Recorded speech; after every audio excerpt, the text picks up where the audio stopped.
3000కు 5000కు పెంచిన ఘనత కూడా జగన్మోహన్ రెడ్డి గారిది. అది కూడా పెంచడమే కాకుండా ప్రతి నెల వాళ్లకు వాళ్ళ అకౌంట్లో జమ చేసిన ఘనత కూడా జగన్మోహన్ రెడ్డి గారిది. 5 ఏళ్లు నిరంతరాయంగా మరి ఆ స్కీమ్ ను కొనసాగించడం జరిగింది. కానీ ఇవాళ ఈ కూటమి అధికారంలోకి వచ్చిన తర్వాత చంద్రబాబు నాయుడు ముఖ్యమంత్రి అయిన తర్వాత మరి ఏదైతే ఇప్పుడు 1 సంవత్సరం కాలం అవుతుంది, 12 నెలలు అవుతుంది. ఈ 12 నెలలకు గాను మొన్న రంజాన్ మాసంలో 6 నెలలకు మాత్రమే మరి ఇమాములకు మరి మౌజన్లకు గౌరవేతలు ఇచ్చిన ఘనత కూడా చంద్రబాబు నాయుడు గారిది అని చెప్పి కూడా తెలియజేసుకుంటున్నారు. 12 నెలలు బకాయిలు ఉంటే కేవలం 6 నెలలు మాత్రం ఇచ్చిన పరిస్థితి చంద్రబాబు నాయుడు గారిది అని చెప్పి కూడా తెలియజేసుకుంటున్నారు. మరి అదే కాకుండా పవిత్ర హజ్ యాత్రకు వెళ్ళే ముస్లిం సోదరుల కోసం ఈ రాష్ట్రం నుంచే వెళ్ళాలి అని ఆలోచన చేసి మరి ఆనాడు జగన్మోహన్ రెడ్డి గారు మరి ఈ రాష్ట్రం నుంచే మన హాజీలన్నీ కూడా అందరూ కూడా వెళ్ళాలి అని చెప్పి ఆలోచన చేసి మరి మన రాష్ట్రం నుంచే మన ఎంబార్కేషన్ పాయింట్ కావాలని చెప్పి పట్టుబట్టి మరి ఆనాడు కేంద్ర ప్రభుత్వంతో మాట్లాడి మరి ఎంబార్కేషన్ పాయింట్ సాధించిన ఘనత కూడా జగన్మోహన్ రెడ్డి గారు.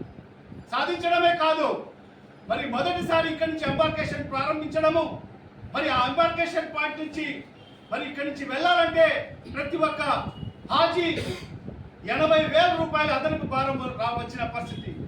మరి అదనపు భారం వచ్చినా కూడా మరి ఖచ్చితంగా నేను భరిస్తాను, ఈ ప్రభుత్వం భరిస్తుందని చెప్పి 24 గంటల్లో 14,51,00,000 రూపాయలు రిలీజ్ చేసిన ఘనత కూడా జగన్మోహన్ రెడ్డి గారిది. మరి ఈరోజు ఆ ఎంబార్కేషన్ పాయింట్ ఎత్తివేసిన పరిస్థితి.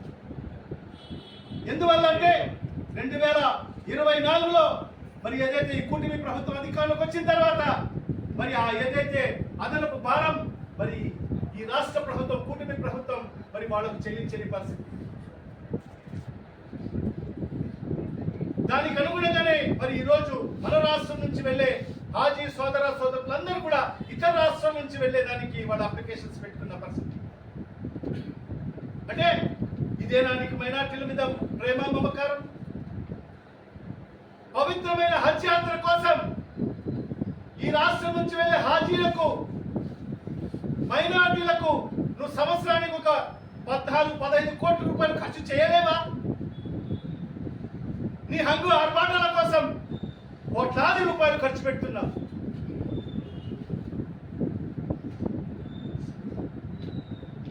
ఈరోజు గతంలో ప్రతి నెల పెన్షన్ ఇచ్చేదాని కోసం నాయకుడు ముఖ్యమంత్రి జగన్మోహన్ రెడ్డి గారు చంద్రబాబు నాయుడు ఈ బిల్లుకు వ్యతిరేకిస్తాడని చెప్పి, కానీ ఆయన స్వార్థం కోసం, ఆయన రాజకీయ లబ్ధి కోసం ఈరోజు నరేంద్ర మోడీ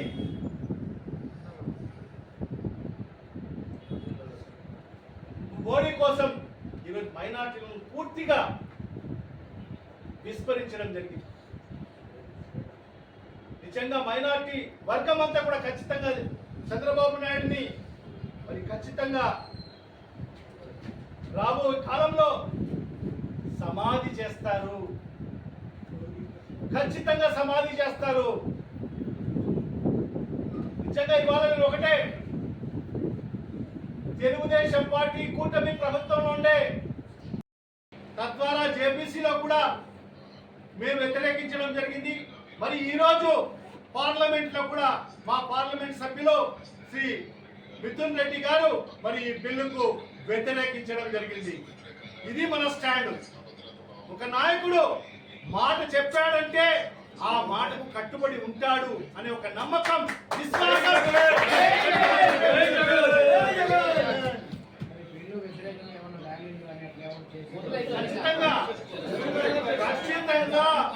ఖచ్చితంగా ఏదైతే వచ్చిన ఈ బిల్లుకు వ్యతిరేకంగా రాబోయే రోజుల్లో మరి మా సామాజిక వర్గానికి సంబంధించిన పెద్దలతో మాట్లాడిన తర్వాత ఖచ్చితంగా పెద్ద ఎత్తున దేశవ్యాప్తంగా ఉద్యమాలు జరుగుతాయి.